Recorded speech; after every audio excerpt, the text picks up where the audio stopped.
Good morning, students. Today we are going to continue with part number 3 of lesson 2 history. So let's begin. So in the previous video we have talked about the main two battles which were called as the first victory of English, that were the Battle of Plassey and Battle of Buxar. And those two battles were very important for the Britishers, as these two battles changed their aim from trading to conquering India. ये दो battles ने Britishers का जो M था, जो वो trade करने के पर्पस से आए थे, उसको बदलकर चेंज कर दिया और धीरे धीरे इंडिया के लोगों को रियलाइज़ होने लगा था कि अब ये कॉलोनाइज कर रहे हैं, हम पे कब्ज़ा करने की कोशिश कर रहे हैं. ब्रिटिशर्स ने टाइम टू टाइम अपने डिफरेंट स्ट्रैटेजीज़ का यूज़ किया और उन्होंने धीरे धीरे एक साथ नहीं, कुछ कुछ पार्ट्स करके उन्होंने कब्ज़ा करना शुरू किया. अब क्या हुआ, इन 1765 जब बैटल ऑफ बक्सर वो ख़त्म हो गई थी वॉर, उसके बाद क्या हुआ, in 1765 a royal verdict of the Mughal emperor company become the Diwani of Bengal. This means that revenue from India could now finance the company expense like purchase of cotton, silk textile, maintain of the company vast troop and the meeting the cost of building of company's offices and forts at Calcutta. अब हुआ क्या, जब battle of Buxar ख़त्म हो गई उसके बाद Britishers ने बहुत हद तक बंगाल पे कब्ज़ा कर लिया था. तो अब क्या हुआ, एक रॉयल वर्डिक्ट, जैसे मैं आपको बताया था, जो रॉयल ऑर्डर होता है वो जारी करा मुग़ल एम्परर ने, और क्या कहा कि ब्रिटिशर्स को अब बंगाल का दीवानी मिलता है. दीवानी is right to collect the revenue, कि अब जितना रेवेन्यू आएगा that will be collected, that will be of Britishers. मतलब पूरा फाइनेंस जो है वो जैसे पहले किंग को जाता था, अब वो किंग को नहीं जाएगा बल्कि किसको जाएगा, ब्रिटिशर्स को जाएगा. तो इसका मतलब क्या था कि अब कंपनी को अब पूरा हर तरीके से पैसा मिल रहा है, उनको एक पास एक सोर्स ऑफ इनकम बढ़ गया. अब वो कॉटन परचेज कर सकते हैं, अपनी आर्मी को मेंटेन कर सकते हैं, अपने ऑफिसेस बिल्डिंग्स बना सकते हैं, फोर्ट्स बना सकते हैं. तो ये फ़ायदा उनको मिल गया. दस while on one hand the entire power finances come under the control of the company with no responsibility, the Nawab to run Bengal without any finance. अब क्या हुआ, एक नया सिस्टम शुरू हुआ. मतलब कहने का मतलब ये नहीं था कि नवाब जो था, मैंने आपको बताया था लास्ट में कि मीर ज़फ़र को उन्होंने बना दिया था नवाब फाइनली, और ये कहा था कि वो हर महीने कंपनी को 5 लाख रुपए पे करेगा. लेकिन जो एंटायर पावर थी फाइनेंस की, पूरा पैसा जहाँ आना था वो किसके पास आता था, कंपनी के पास आता था. लेकिन कंपनी की बंगाल को लेके कोई रिस्पॉन्सिबिलिटी नहीं होगी, कि क्योंकि उनके मन में बंगाल को लेके कोई फीलिंग नहीं थी, वो तो रूल करने के पर्पज़ से आए थे. तो उन्होंने कहा पैसा हमें सारा मिलेगा, बंगाल को कैसे क्या रिस्पॉन्सिबल है, इनकी क्या क्या चीज़ें, वो रिस्पॉन्सिबिलिटी हमारी नहीं होगी, वो नवाब की रहेगी. और नवाब के पास पैसा नहीं रहेगा लेकिन पूरे बंगाल को की रिस्पॉन्सिबिलिटी उसके पास रहेगी. तो ये जो अलग तरीके का सिस्टम शुरू हुआ था, तो इसको क्या नाम दिया गया, this system was known as the dual system of administration. ये ड्यूअल सिस्टम ऑफ एडमिनिस्ट्रेशन का नाम इसको दिया गया. लेकिन इस पूरे सिस्टम में ना ही कंपनी ने और ना ही नवाब ने, किसी ने भी लोगों के बारे में नहीं सोचा. So next topic is dual system of government. This system was introduce in Bengal by Robert Clive of the British East India company. It lasted from 1765 to 1770. Under this system, the administration of Bengal was divided into निज़ामत and दीवानी. दो functions में दो powers में divide कर दिया गया था बंगाल को, निज़ामत और दीवानी. निज़ामत क्या होगा, निज़ामत विल बी द निज़ाम, जो बंगाल का है वो रहेगा, राजा रहेगा, उसकी सारी रिस्पॉन्सिबिलिटी होगी, लेकिन उसके पास कोई पैसा नहीं होगा.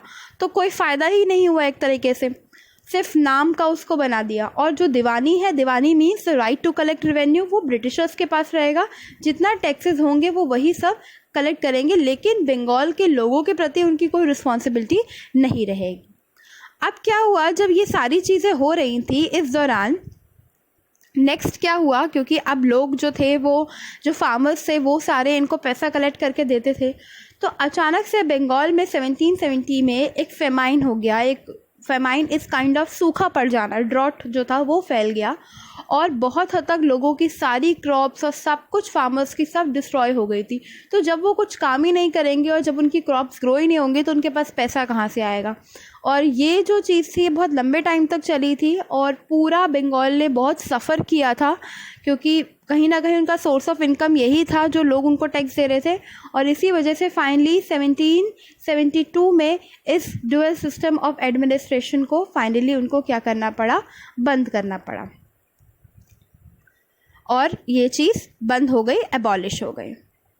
नाउ अब जब ब्रिटिशर्स ने एक जगह पे कब्ज़ा कर लिया था, अब उनकी जो ये थी कि हमें बढ़ाना है अपने चीज़ों को, हम बंगाल पे कब्ज़ा करा है, हम और कब्ज़ा कर सकते हैं, तो उन्होंने क्या सोचा, फर्दर एक्सपेंशन का सोचा कि हम और आगे बढ़ते हैं। So after establishing their strong hold over the Bengal, the British now turn their attention towards the acquisition of more territories. सब उन्होंने सोचा कि और टेरिटरीज पे हमें कब्जा करना है। They focus on the acquisition of Mysore. अब उनका अगला जो निशाना था वो कौन था, मैसूर, जिसको कौन रूल कर रहा था, it was being ruled by Hyder Ali. ठीक है, वो बहुत पावरफुल थे और वो उनका निशाना अगला मैसूर था कि अब हमें मैसूर पे कब्जा करना है, क्योंकि बंगाल की तरह भी मैसूर उस टाइम पे काफ़ी वेल फ्लरिश था, वह काफ़ी डेवलप था, ट्रेड वहाँ पे अच्छा हो सकता था। The Marathas, the Nizam of Hyderabad, the English, the French, all wanted to establish their control over the Mysore. तो सभी लोग चाहते थे, अब देखिए इन्होंने ब्रिटिशर्स ने इंग्लिश, फ्रेंच, इन सबको बाहर तो निकाल दिया था, फ्रेंच को, डच को, पोर्टुगीज़ को, लेकिन इसका मतलब ये नहीं है कि ये पूरी तरीके से इन्होंने उनका पीछा छोड़ दिया था। ये कहीं ना कहीं अभी भी चाहते थे। और ये कहा जाता है कि हैदर अली जो थे उनकी फ्रेंच के साथ काफ़ी अच्छी रिलेशनशिप थी, तो ब्रिटिशर्स को ये चीज़ पसंद नहीं थी। उन्हें लगता था कि कहीं ये ना हो कि वो फ्रेंच के साथ मिलकर हम पे अटैक कर दें, इसलिए वो ये रीज़न भी था कि वो मैसूर पे कब्ज़ा करना चाहते थे। तो अब क्या हुआ, ये सारे लोग थे जो मैसूर पे कब्ज़ा करना चाहते थे और मैसूर पे कब्ज़ा करना भी चाहते थे, और ये भी नहीं चाहते थे कि एक दूसरे के साथ हो, क्योंकि इतने सारे लोग चाहते थे तो पहले उनको अपनी इंटरनल कॉन्फ्लिक्ट फाइट करनी पड़ेगी, जो जीतेगा वो हैदर अली के साथ लड़ेगा। तो इस वजह से क्या हुआ, these conflicts led to the 4 Anglo Mysore war, जिससे 4 एंग्लो मैसूर वॉर हुई 1767 से 1799 के बीच में। तो हम सबके बारे में एक एक करके पढ़ेंगे। The first one is the first Anglo Mysore war. पहली वॉर का नाम क्या था, फर्स्ट एंग्लो मैसूर वॉर। अब इस वॉर में क्या हुआ, the Nizam of Hyderabad, Marathas, Nawab of Karnataka, ये सब लोग मिल गए आपस में हैदर अली के अगेंस्ट। और ये सब लोग किसके साथ मिले थे, ब्रिटिशर्स के साथ। तो ये सारे लोग ब्रिटिशर्स के साथ मिल गए और इन्होंने क्या कहा कि हम हैदर अली को आपके साथ हराएंगे। देखिए अब ये इनमें कोई इनकी फ्रेंडशिप नहीं है, ब्रिटिशर्स इनको इसलिए मिलाना चाहते थे, उन्हें पता था हम इन्हें मिला लेते हैं, हमारी आर्मी स्ट्रांग हो जाएगी, हम उसको डिफीट कर देंगे, उसके बाद हम इन तो ईजीली हरा ही देंगे। उधर उनके मन में क्या था कि हम इनके साथ मिल जाते हैं, हैदर अली को हटा देंगे, ब्रिटिशर से तो हम फाइट कर ही लेंगे। तो अपने अपने फ़ायदे के लिए कहीं ना कहीं सब ने अलाइंस बना ली, मतलब जॉइंट आर्मी बना ली। लेकिन हैदर अली जो थे वो भी कम नहीं थे, उन्होंने बदले में क्या किया, निज़ाम ऑफ हैदराबाद और मराठास को अपनी साइड कर लिया। Hyder in turn bought both Nizam and Maratha by his side by promising their territorial gains, कि मैं तुम्हें टेरिटरीज दूंगा, इस फायदे में, इस लालच में उन्होंने उनको अपनी तरफ कर लिया।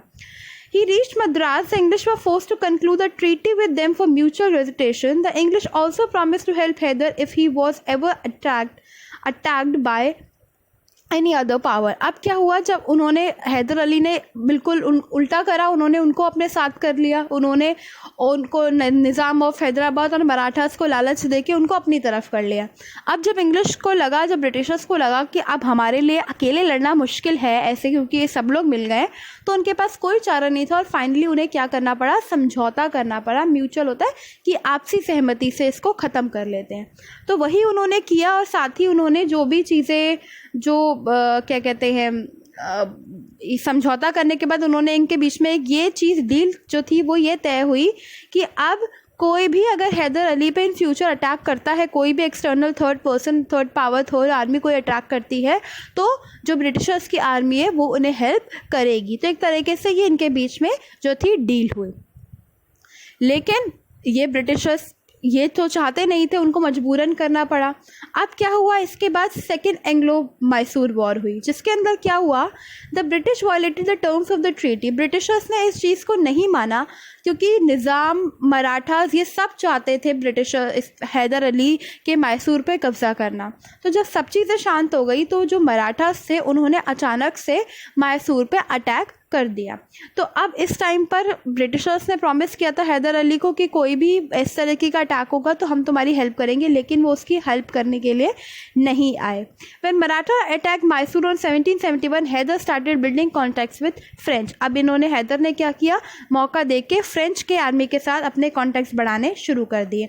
Haider join hands again with Nizam and Marathas defeated English toys. अब हैदर ने क्या किया, फिर से हैदर ने लालच दिया निज़ाम को और मराठास को कि हमारी तरफ आ जाओ, मैं तुम्हें गेंस दूंगा, मैं तुम्हें पैसा दूंगा, मैं तुम्हें टेरिटरीज दूंगा। और फाइनली इन्होंने क्या किया, इंग्लिश को दोबारा से 1780 और 82 में हरा दिया। लेकिन इस वॉर में क्या हुआ, हैदर अली की डेथ हो गई। हैदर अली जो थे वो मर गए थे 1782 में। And finally he was succeeded by his son Tipu Sultan. और टीपू सुल्तान जो उनके बेटे थे उन्होंने उसको सक्सीड किया, उसके बाद वो राजा बन गए। टीपू सुल्तान भी हैदर अली अपने फादर की तरह अपनी वॉर को उन्होंने कंटिन्यू रखा, और जैसे उनके फादर ने एक म्यूचुअल समझौता तय किया था, ऐसे ही टीपू सुल्तान ने भी ट्रीटी ऑफ मैंगलोर करके एक समझौता था जो उन्होंने तय किया अपने बीच में कि अब हम आगे इस तरीके के जो हमने एक दूसरे के जो चीज़ों पे कब्जा किया वो हम वापस कर देंगे और एक दूसरे के जो टेरिटरीज है उनकी रिस्पेक्ट करेंगे, क्योंकि वॉर बहुत लंबी चली थी तो फाइनली इनको ये चीज़ आगे करनी पड़ी। अब इस तरह से क्या हुआ, टीपू सुल्तान जो थे वो आ गए और फाइनली जो सेकेंड मैसूर वॉर थी वो ख़त्म हो गई। अब नेक्स्ट आती है third Anglo Mysore war. The English entered into an alliance with Nizam and Marathas and marched towards the Serigapatnam, the capital of Tipu Sultan. अब इन्होंने क्या किया, थर्ड मैसूर वॉर में इंग्लिश जो थे इन्होंने दोबारा से अपनी अलायंस बनाई, जॉइंट आर्मी बनाई और टीपू सुल्तान की कैपिटल पे इन्होंने हमला कर दिया। टीपू सुल्तान ही fought very bravely but lost half of his territory in Mysore to allies and also had to pay a war indemnity and with huge amount of money. बहुत ही ब्रेवरी जो टीपू सुल्तान लड़े थे, लेकिन फिर भी वो अकेले थे और दूसरे तरफ वो लोग अलाइंस में थे, जॉइंट थे। तो टीपू सुल्तान ने अपनी काफ़ी सारी मैसूर के टेरिटरी जो थी उनसे उनके छीन ली गई और साथ ही साथ उनको काफ़ी पैसा जो था वो भी भरना पड़ा, लेकिन अभी भी हार नहीं हुई थी। Finally the end was the fourth Anglo Mysore war. Last जो थी वो कौन सी हुई, फोर्थ एंग्लो मैसूर वॉर हुई। इसके अंदर क्या हुआ, in order to completely deprive Tipu of territory. अब ब्रिटिशर्स चाहते थे कि वो टीपू सुल्तान को पूरी तरीके से उसकी टेरिटरी से हटा दें, पूरी तरीके से मैसूर पे कब्जा कर लें। तो ब्रिटिशर्स ने दोबारा अप्रैल 79 में हमला किया, अटैक किया और इस वॉर में टीपू सुल्तान जो थे वो मर गए। He died after showing tough resistance and his capital was captured, then annex the other territories and entire sea coast of Mysore. तो ब्रिटिशर्स ने जब इनको हरा दिया इस वॉर में तो अब क्या हुआ, पूरी तरीके से जो मैसूर था वो उनके कब्जे में आ गया। तो इस तरीके से ये जो 4 एंग्लो मैसूर वॉर हुई, ये ब्रिटिशर्स की एक तरीके से साजिश थी, स्ट्रैटेजी थी उनकी, जिससे वो अलग अलग चीज़ों को, अलग अलग लोगों को मिलाते थे और अपनी तरफ करते थे। एक चीज़ जो यहाँ पे रह गई है, जो मैं इसमें आपको second Mysore Anglo Mysore war में बताना चाहूँगी, प्लीज़ ध्यान से देखिएगा बेटा, एक लाइन रह गई थी। The English also attempted to capture the Mahe which was under the Hyder Ali control. Mahe जो है ये फ्रेंच जब आए थे तो उनका ये सी पोर्ट था, यहाँ से वो ट्रेड करते थे, यहाँ से वो आते थे। तो ये हैदर अली के बहुत अच्छे रिलेशंस उस टाइम पे फ्रेंच के साथ बन चुके थे। तो अब ब्रिटिशर्स को क्या खतरा था, ब्रिटिशर्स को ये खतरा था कि अगर ये माहे पोर्ट रहा तो फ्रेंच जो है वो दोबारा से आ सकते, और ये माहे पोर्ट किसके अंदर था, हैदर अली के पोर्ट के अंदर था। तो इनको लगा कि अगर ये रहा तो ये दोबारा से आ जाएंगे फ्रेंच और हमें हरा देंगे। तो इसलिए इन्होंने क्या किया, इस पे भी कब्ज़ा करने की कोशिश करी थी। ये एक इम्पॉर्टेंट चीज़ थी जो रह गई थी। तो इसीलिए ये जो 4 एंग्लो मैसूर वॉर हुई थी, इससे ब्रिटिशर्स ने फाइनली मैसूर पे कब्ज़ा कर लिया। ऐसा नहीं है कि जो इंग्लिश के जो हमारे इंडियंस रूलर थे उस टाइम पे वो पावरफुल नहीं थे, उन्होंने काफ़ी मेहनत करी, लेकिन आप खुद ही देखा आपने इसमें कि उनको इंडिया पे रूल कराने के लिए, आप लोग खुद रियलाइज़ करेंगे चैप्टर पढ़ के कि इंडिया की क्या क्या वीकनेसेस थी जिस वजह से वो रूल कर पाए। आप देखो खुद इंडिया को कॉलोनाइज कराने के लिए क्या किया उन्होंने, खुद यही चीज़ें करी, खुद उनके साथ निज़ाम ऑफ हैदराबाद मिल रहे हैं और रूलर्स उनके साथ ज्वाइन हो रहे हैं, मराठास उनके साथ मिल रहे हैं। उनको लगता था कि हम ब्रिटिशर्स के साथ मिल जाएंगे तो हमारी पावरफुल आर्मी बन जाएंगी और हम उनको हरा के बाद में ब्रिटिशर्स को हरा देंगे। लेकिन उन्हें ये नहीं पता था कि ब्रिटिशर्स तो उनका फ़ायदा उठा रहे हैं। वो जानबूझकर उनको स्ट्रॉन्ग करते थे उनकी आर्मीज़ के साथ ताकि वो दूसरी जगह पे कब्ज़ा कर पाए। तो ये उनकी स्ट्रैटेजीज थी और अनफॉर्चुनेटली इंडियंस ने उनकी स्ट्रैटेजी में उनको सपोर्ट किया। अगर उस टाइम पे इंटरनल कॉन्फ्लिक्ट नहीं होती, आपसी लड़ाइयाँ नहीं होती, क्योंकि आपने देखा मैसूर पे अपने इंटरनल लोग ही हमला करना चाहते थे, तो अगर इस तरीके की आपसी लड़ाइयाँ नहीं होती और यूनिटी होती तो किसी भी तरह वो कब्ज़ा नहीं कर पाते। और इसके बाद भी वो रुके नहीं। जब उन्होंने फाइनली मैसूर पे कब्ज़ा कर लिया तो उन्होंने अब नेक्स्ट उनका टारगेट क्या था, Marathas, and that was Anglo-Maratha War happened at that time, and this we will cover in the next class. Thank you so much.